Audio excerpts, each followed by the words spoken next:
The Immortal Will by Nim P. Pseudo. It began with crows. It always began with crows. The drifter woke from another attack with blood dripping down his chin and onto the dirt. It glistened in the sun, reflecting his pained expression back at him. But the image was destroyed as an electric current suddenly animated the blood, sending red waves rippling through it like bad tides. In a puff of smoke, the blood vanished, as if the earth itself had phased it from existence. The crows pecked about his trembling limbs, searching for something that they never found. Their feathers were opaque and featureless, indistinguishable in the umbral contours of their bodies. Not once did they look at him with their unblinking, garnet eyes. He lurched to his feet, as he always did, slashing wildly in a circle with his hard light blade, trying to cut through them like all the other obstacles in his life. But his thrusts and follow-throughs went wide, connecting with nothing. The crows alighted, in eerie silence, without a feather lost or a care given to his mad flailings. A moment, and they were a gray speck on the horizon. Another, and they were gone. He breathed through the silky, sickly coating on the inside of his throat and swallowed the taste of iron for the 1000th time. How many blackouts now? 4? A dozen? Keeping track benefited no one. He stowed his blade and blinked the black dots out of his vision.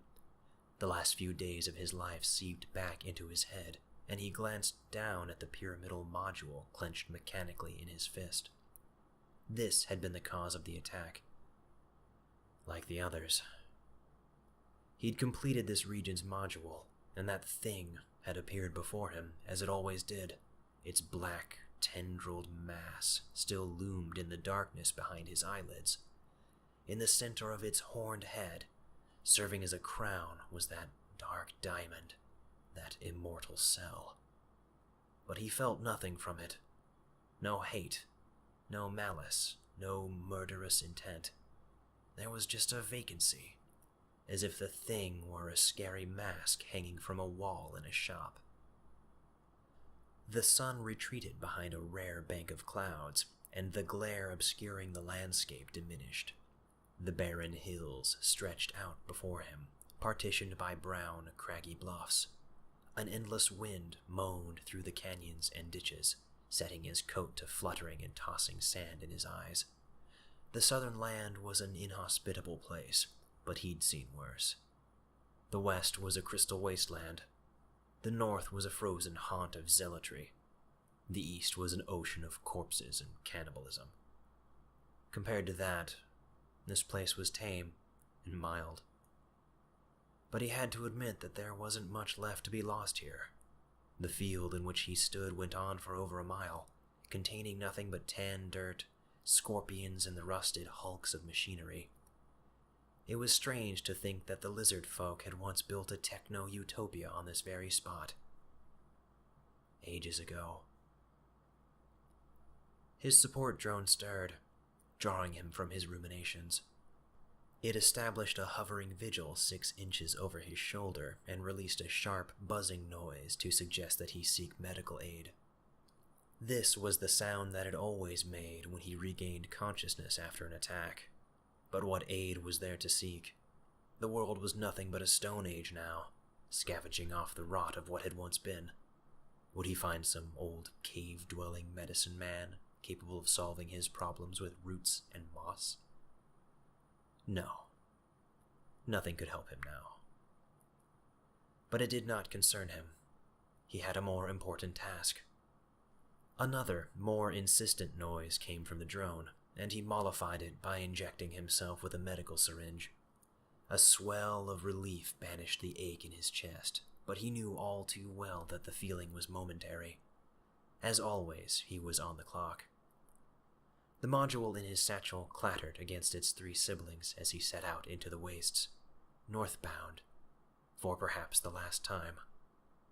The pieces were assembled, and for some reason, maybe the whispers of that damned jackal, he knew what to do. His path took him through the city, or at least what remained of it. The vines, rust, and rubble never stopped being a melancholy sight. This place had once been the capital of the world, and now it was a tumble-down labyrinth of neglected streets and back alleys. Of the still intact buildings, only a handful possessed power. Most loomed over the sidewalks, windows darkened like faces with empty eye sockets. People shuffled about the decay, carrying their lives on their shoulders in dirty rags and collapsible backpacks. Every now and then, merchant stands of driftwood and canvas bulged into the streets. Scrap metal, old weapons, gamey kebabs, and centuries-old salvage hung from support beams and clustered in untidy piles. The squawking voice of a vulture folk echoed down one of the busier thoroughfares. It spoke in its abrasive staccato language, peddling trade goods and ancient tech. Ancient medical tech. The drifter crossed the street and approached the vulture folk's tent. It looked rickety, as if a light breeze would tear it down. He didn't expect to find anything of worth. Miracles didn't frequently appear in heaps of garbage. But a moment to escape the glare of the sun appealed to him. A voice in the back of his head chided him for wasting time. The vulture folk scrutinized him as he entered, noting his blue skin and dubious origin. It tilted its head this way and that, focusing on him with one eye and then the other. A stream of chirping, keening words flowed from its beak as it offered a list of wares and a selection of prices. It paused periodically to adjust its religious medallions and preen its feathers. The drifter found nothing but junk. Water-damaged data disks, rusted diagnostic machines, archaic surgical equipment. It was all just par for the course. This wasn't the first tent he'd fruitlessly scrounged through. It was a common practice among merchants and traders to boast about their wares as if they possessed all the secrets of the universe, available at a reasonable price. It was time to go. This last hopeless search was a consumption of precious minutes that he couldn't afford. He made a show of taking interest in a bundle of mundane medical syringes before turning to leave. But as he neared the tattered flap serving as the tent's door, the vulture folk clacked its beak to draw his attention. It hobbled to the back of the tent with that unsettling gait common to its species, and stopped before a cylindrical object covered by a tarp. The vulture folk's eyes gleamed like polished obsidian as it snatched the tarp away to reveal a gestation pod. The pod was a shell of dull chrome, embedded with murky green glass and a jumble of flashing terminals. It possessed that unique quality of old tech that made it seem ageless, as if it had been built at the dawn of time, designed to function until the sun gave out. The drifter froze, 1 foot out the door. It had been years since he'd seen a pod in such a condition. No cracks, no power loss, not a single scratch. He crossed the room and laid a hand on it, feeling the faint vibration against his palm. The vulture folk sidled out of the way and bowed with a flourish of its wing. It crooned on about the difficulty of discovering the pod, of transporting it, about the enormous financial risk, the value that it represented, and its substantial price tag. Its voice faded to an indistinct warble as the drifter's gaze was drawn deeper and deeper into the nebulous shadows within the tank. A strand of memory tugged at his waking mind, entangling him in the past. The drifter's very first moment of consciousness had been a harrowing thing. Sight and sound exploded into his featureless world with all the force of a doomsday weapon. The dreamless sleep that had been all he'd known fell away to reveal churning bubbles and the red glare of emergency lighting. He floated, weightless, in a putrescent green solution and stared through a cage of glass. The dim outline of medical servers and operating tables wavered on the far side. An alarm, just barely audible, droned somewhere in the distance, accompanied by clanking mechanisms and rumbling machines. He pressed his hands against the glass, and it suddenly parted before his touch. The green waters flowed out like a burst dam, carrying him along and pitching him to the floor. Hard, corrugated metal leapt up to catch him. He floundered and retched fluid from his lungs, his eyes locked with that strange prison that had disgorged him. Its chrome frame twinkled like something divine, and esoteric text scrolled across the terminals embedded into its base. A crushing dizziness rose up to envelop him, and he was once again cast into the thoughtless dark. By some silly mercy, the drifter's second moment of consciousness had been a far gentler thing. He woke in a clearing, upon a bed of emerald grass. Before him, looming out of the side of a hill, was the entrance to a long, steel tunnel that descended into the earth. Glowing light fixtures hung from its ceiling and rattled in their sockets amid a series of muffled detonations. That same haunting alarm echoed from down below, ricocheting off heaps of rubble and collapsed support beams. He attempted to move, but his limbs felt like stone. Slimy liquid coated his body and stuck to the grass, peppering his skin with loose blades. All about him, jagged crystal monoliths caught the sun and sent lime prisms of light shooting into his eyes. He blinked, the only thing that he could do, and struggled to comprehend. But the simplest questions that he could conceive went unanswered. Where was he? Who was he? Why was he here? More explosions shook the ground beneath him, and a cloud of ash billowed out of the tunnel. Within it, coughing and hacking, came the vague outline of a humanoid. It staggered, weighed down by a huge backpack. One final eruption sent flames and debris hurtling out of the tunnel's mouth like dragon's breath. The figure was tossed 10 feet through the air and crashed into a heap before the drifter.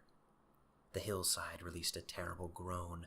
An instant of straining metal and shifting soil passed before the tunnel flattened like an aluminum can in a trash compactor. Even more dust spewed out into the clearing, shrouding everything in a brown haze. The figure wobbled back to its feet, seemingly no worse for wear, and waved at the hanging clouds of dust until they settled. The drifter cocked his head, baffled by the sight of the thing.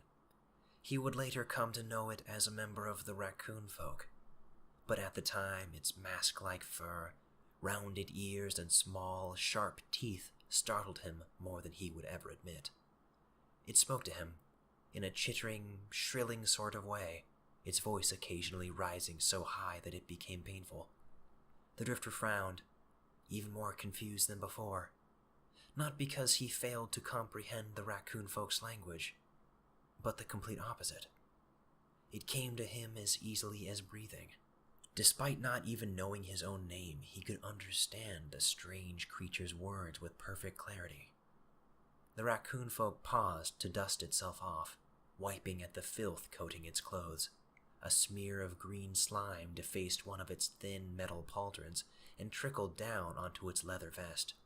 The drifter ran a hand over his own body, and it came back slick with the same green muck. A faint part of him observed that he was cold. The raccoon folk made a few modest gestures and sifted through its bloated backpack. Metal and plastic rattled inside like a crude musical instrument. It tossed him a singed blanket and averted its eyes for a moment. The drifter stood, an agonizing task, and wrapped the blanket about himself, smelling the sulfur and combustive chemicals. He thought to express some sort of gratitude, but his throat felt like wet parchment. A strange noise, laughter, bubbled from the raccoon folk's mouth. It looked the drifter up and down, analyzing him with its nacreous black eyes. It offered a string of questions that the drifter couldn't answer. His name, why he'd been in the tank, how long, what that tank even was, and others. After a moment of the drifter's witless gawking, the raccoon folk shrugged and flashed its teeth in a smile. It planted a paw in the small of the drifter's back, guiding him out of the clearing like a befuddled old man, and to its village. For whatever reason, the raccoon folk took him in and taught him of the world. He learned how to sustain himself, how to scavenge, to trade, to fight, to flee. They taught him history, the broken bits of knowledge that had survived the cataclysm. They talked of their own halcyon age of science and discovery, of the infinite prosperity that it had brought, and of the hubris that had sparked its end. They talked of war. At night around the village bonfire, stories were often told of the Titan War, a conflict that nearly wiped all sapient life from the face of the planet. In hushed tones, firelight playing across their faces, they would speak of a blinding eruption of white and the march of an army. Their own constructs, machines, genetic experiments, and the very colossi that they had built to protect themselves turned against them when they were most vulnerable. The raccoon folk would gesture into the forest, speckled with translucent crystal masses, and speak of the desperate weapon they'd employed, and its great cost. The crystallized corpses of brave soldiers persisted into the future, reminding them every day of what they'd lost. The raccoon folk were an accommodating people. They allowed the drifter all the same rights and privileges as any other member of the village.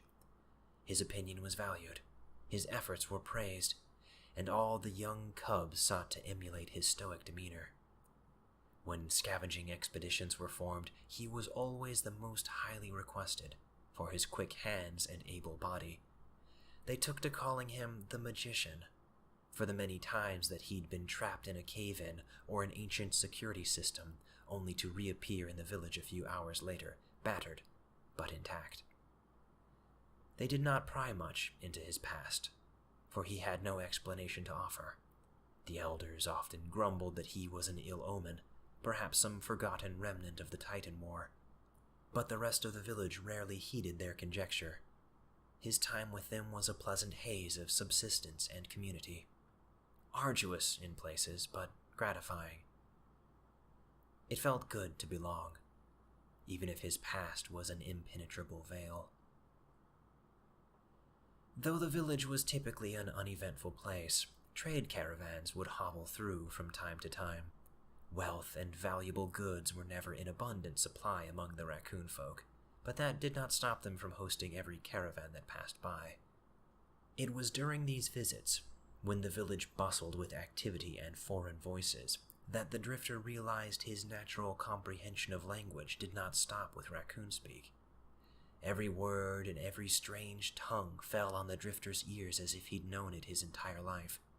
He would float from stand to stand, absorbing the myriad chatter like a sponge. Gossip, rumors, and doom-saying filled the air like a flock of birds. He heard tales of a murderous cult in the north, an ancient weapon awoken in the south, and an invading horde to the east. The bedraggled faces of the traders lent credence to the stories and filled him with foreboding.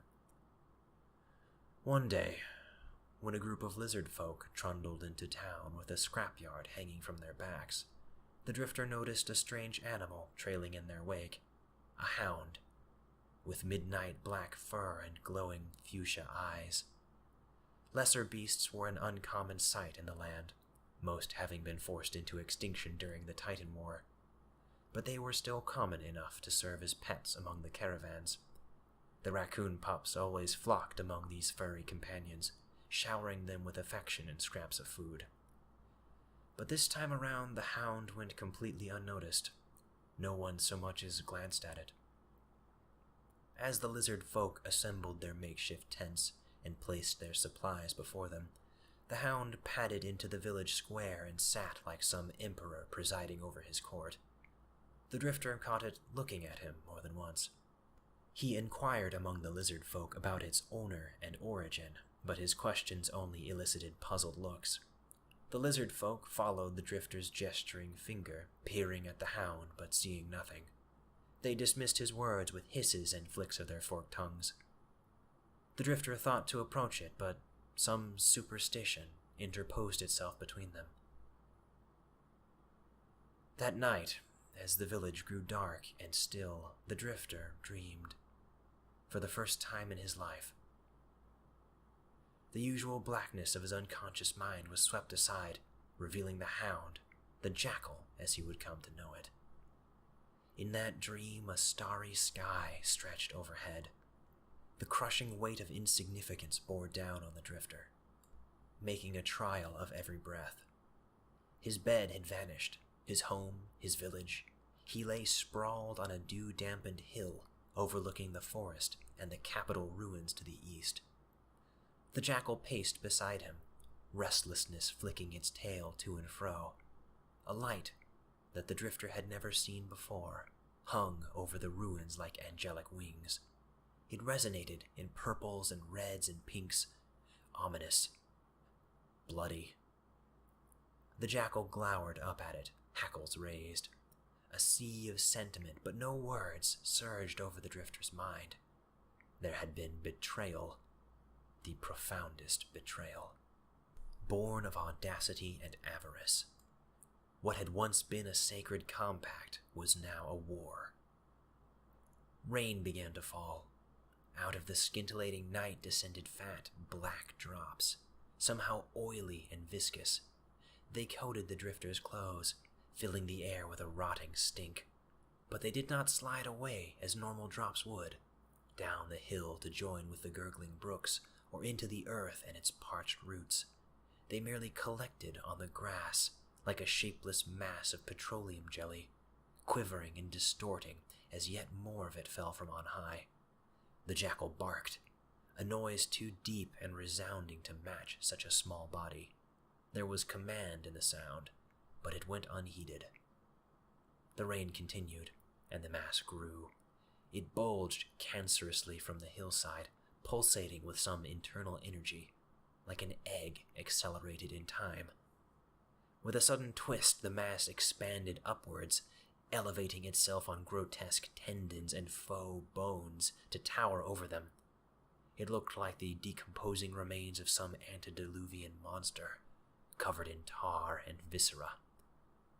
Atop its incomprehensible mass perched a diamond of purest black that punched a hole in the night. Tentacles, studded with barbs, spilled from its body and unrolled to encircle the hilltop, forming a sort of fence around them. The drifter reached for his weapon, but found nothing. He felt as vulnerable as his very first moment of consciousness, when he tumbled from that tank like a beached fish. Another wave of emotion crashed against him, alien and putrid. It slithered in and about his mind like many-legged insects. Resentment. Shackles broken. A state of enslavement overcome, and fear. Such overwhelming fear. A desire never to go back, at any cost, be it the end of the world itself. The jackal barked again, booming and impossibly loud. A diamond, so much like the monster's, materialized around its head, pure white and glowing like a halo. It flashed so brightly that the drifter feared it might sear his retinas. Rings of energy rippled out and crashed against the monster's black body. It recoiled, but only an inch. A second passed as it collected itself, as if recovering from a slap. In one great, rolling motion, the monster closed in on them from all sides, burying them in inky darkness. And the drifter woke. He pushed off his bed and rose to his feet, a fugue draping about his thoughts. It took minutes of staring into the corner of his bedroom to differentiate himself from the dream. But everything seemed normal now. The smell of decay had vanished. His clothes were dry. The red light was nowhere to be found. No jackal, no black mass. The village was silent, peaceful even. The drifter strained to hear the faint sound of the raccoon folk pups. The younger ones always whimpered and yipped in their sleep. For years it had kept him awake at night, but now it was as good as a lullaby. He waited, and heard nothing. Not a sound crept through the thin metal walls of his dwelling. Not the crackle of torches, not the hum of electric lighting, not the rustling feet of the night patrol. Nothing at all. A prickling discomfort expanded in the drifter's chest. He walked out the door and into the village center. The bonfire was low, diminished to gleaming coals in a pit of ash. He'd never seen it like this before.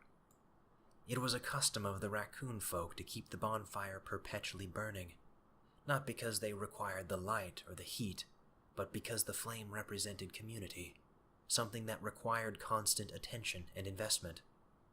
At this time of night, it was the duty of the watchmen to maintain it, but they were nowhere to be seen, and neither was anyone else for that matter. Despite the raccoon folk's natural affection for the night, he found no one milling about the moonlit streets. Even in the dead of winter, the village was never this still.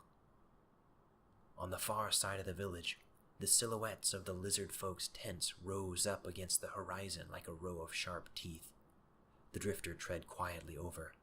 It was chillingly quiet here as well, and there were no light sources to cut the dark. He breathed deeply against the growing pain behind his sternum. The rules of raccoon folk hospitality demanded that he not enter the perimeter, but dread pushed him forward like a blade at his back. He rounded the corner of a tent and encountered a body lying in the dust.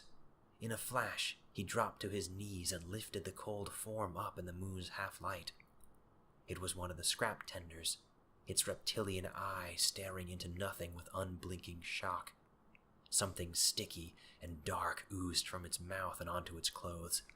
The drifter snatched a pocket lantern off his belt and flipped its switch. Blood. A thick smear of blood coated the lizard folk's throat. A puddle of it was already coagulating on the ground. The drifter checked for a pulse, but it was a futile gesture. It was dead. He laid it down, crossing its arms in the raccoon folk fashion and closing its glassy eyes.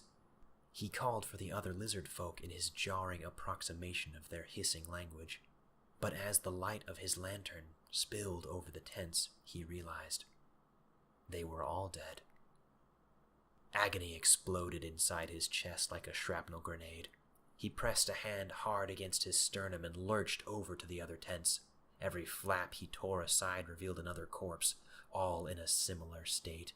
Blood smeared the lizard folk's jaws like face paint and puddled beneath their motionless bodies. He thought to raise an alarm. There had been murder, sabotage, something terrible beyond his reckoning. Were they under attack? Had the raccoon folk done this? No, that was impossible. They had never been anything but hospitable. And he froze, every muscle in his body as rigid as steel. The village.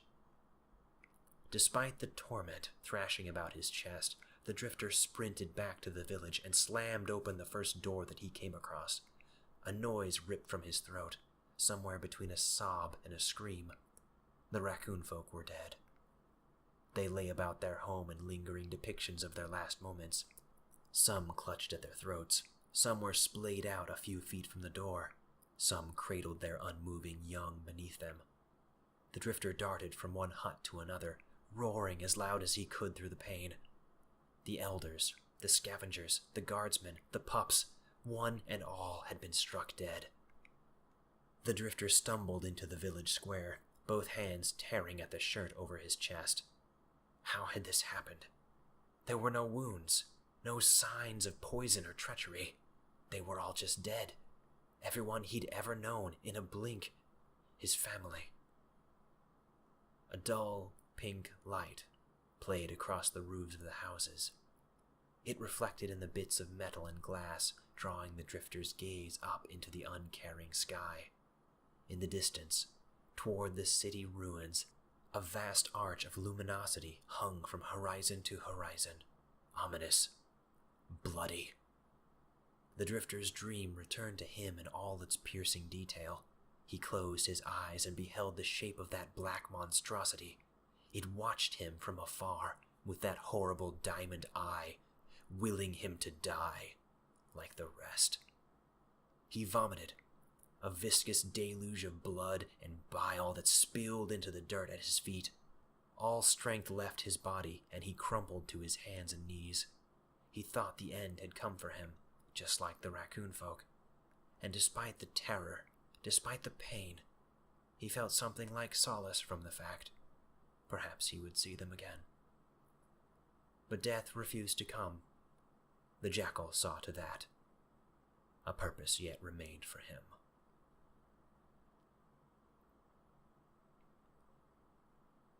The drifter's hand shot up and pressed against the cloth of his face mask. A glob of blood erupted past his clenched lips and spilled onto the glass of the gestation pod. The vulture folk merchant jerked back a step and covered its beak with a wing. It squawked at him about defacing the merchandise and carrying plague into the city. But the drifter ignored him and leaned against the pod, forcing himself to keep breathing, forcing his heart to keep beating.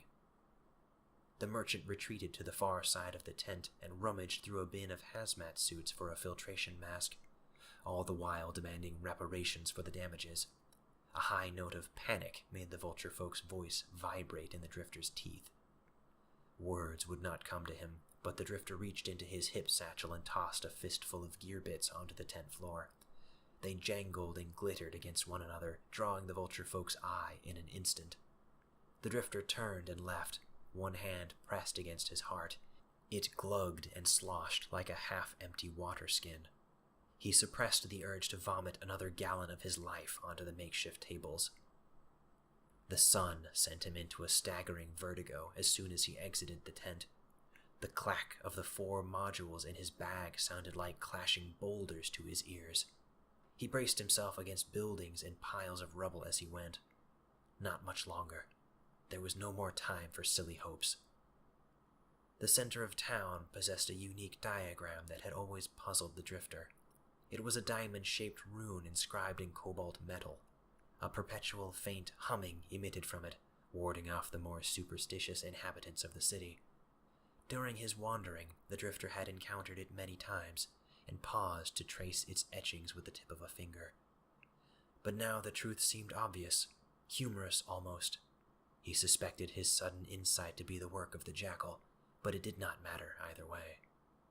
A flock of crows, fat and lethargic, observed the drifter as he paced around the diamond rune, placing the modules in their respective slots at its 4 points. A pulse of energy occurred as each receptacle was occupied. It saturated the air with a crackling anticipation. Heat rose from the rune's surface, scorching off the rust and grass that had collected over the centuries. Once all 4 were in place, red light ran the length of it, like molten steel filling a trough. In the center, a square elevator hummed to life, as if beckoning him. He didn't hesitate. Only minutes remained now. The elevator descended for several minutes, with an elongated groan that grew progressively more tortured. The drifter wondered if it was malfunctioning. Perhaps it would fall to pieces. What cruel fate would it be to die to something so mundane after all the other adversities he'd overcome? But to its credit, he found himself deposited intact at the base. A city stretched before him on all sides, suffused with a ubiquitous purple light. Every structure was a triumph of technological development. There was no decay or dilapidation. Despite centuries of disuse, everything appeared brand new. But the drifter pushed the observation aside. The place was nothing to him, just a vast graveyard, a lair for the immortal cell. He picked his way down a series of staircases, moving slowly, feeling old. The weakening nausea that precipitated his attacks remained with him constantly now. As his feet scuffed against the ancient steps, he reached up a hand and grasped at the green pendant that he always wore. Holding it dredged up old memories of when the raccoon folk had bequeathed it to him. A sign of membership in the tribe reserved only for those that were truly worthy, truly one. And for some reason he'd been so proud, so glad, back then. His vision shrunk slowly but surely to small circles in a sea of gray. He found himself before an immense wall with a diamond displayed in the middle. It blazed with pink incandescence, forcing him to look away.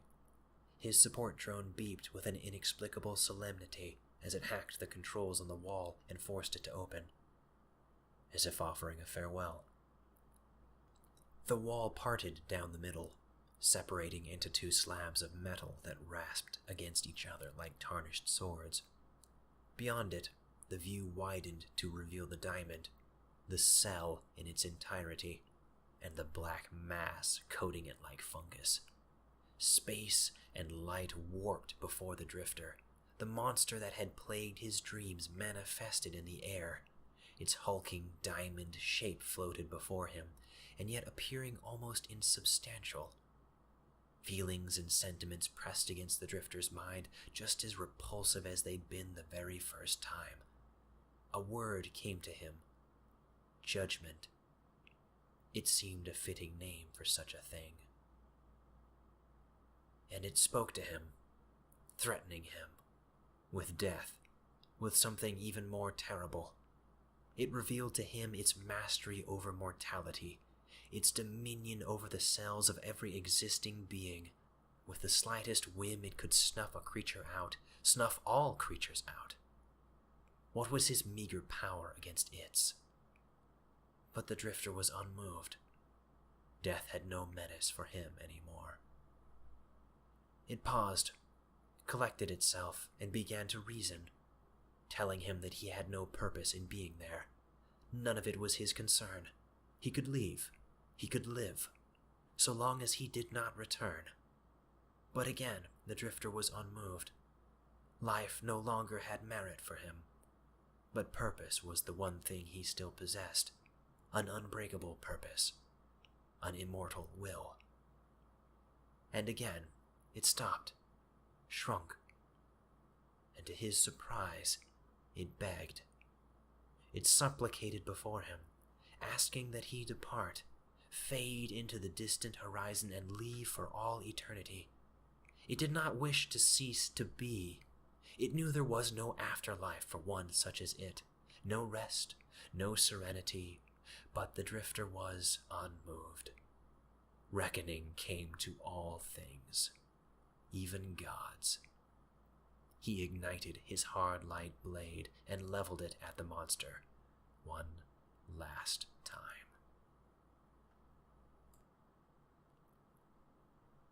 Something cold and rigid pressed against the drifter's back. It propped him up like a doll or a discarded puppet, and he was grateful for it. His bones ached. His limbs were numb. He could barely lift his chin to glance into the flames of the swaying campfire. A great goal had been achieved, dimly memorable to the drifter. Fatigue slowed his thoughts to a crawl. Across from him, sitting as regal as always, was that black hound, that jackal. It fixed him with its luminous eyes, perhaps sad, perhaps indifferent, and pressed its thoughts against his like lacing fingers. It told him a story about itself, a story about life and death manifested into one being, one God.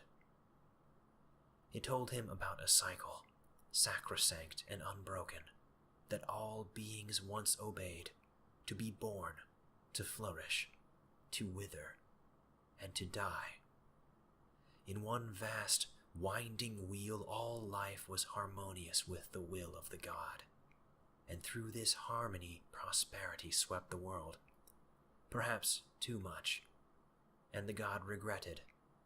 For in that prosperity the cleverer creatures of the land learned of the God's being. They sought the God, as a child seeks its parents, entreating it for knowledge and favor. And what was the God to do? Deny its young? Cut them off from the enlightenment that they strove so desperately toward? No. The God offered all and more, hoping that the creatures of the land would grasp its greater intent. But such a hope was a fool's conceit, for they ever lusted after the most alluring trophy, power. Power to shape their world, power to shape themselves, power to rend the great wheel and pervert the cycle. And they succeeded. For themselves they built a new God, one they hoped to be more pliant, more willing to grant that illusory immortality that they slaved after. The new God, the immortal cell, composed of steel and circuits, of electrons and plasma, stole from the God, stripping it of its lordliness and severing it from its own domain. But the new god was a fearful thing. It saw in the creatures of the land such abhorrent potential to snatch its fresh life away from it as one would snap an infant's neck. And so it lashed out, as all fearful things do. A great and terrible death was the reward for the creatures of the land. Their aspirations became ash upon their lips, and a new, darker cycle was born. The jackal padded closer to the drifter, moving slowly, as if afraid it might startle him. Lapping tides of sympathy radiated from its diamond halo. He tilted his head to face it, and twitched his hand to try to scratch beneath its chin, but such an act was beyond him. It thanked him, and in a muddled, emotional swell it begged his forgiveness. He had battled so bravely on its behalf, struggled so mightily, given so much, triumphed at the most crucial moment, and there was no reward. Even as the new god writhed in its death throes, the cycle continued, immutable as it was always meant to be. There was no cure to offer him, no panacea to deny the cycle's end. Before the drifter's eyes closed, it asked him, almost timidly, why? Why had he fought for it? For false hope? For the potential of a favor? A new life? The drifter smiled and cleared his throat of blood. I did not fight for you. I fought for them.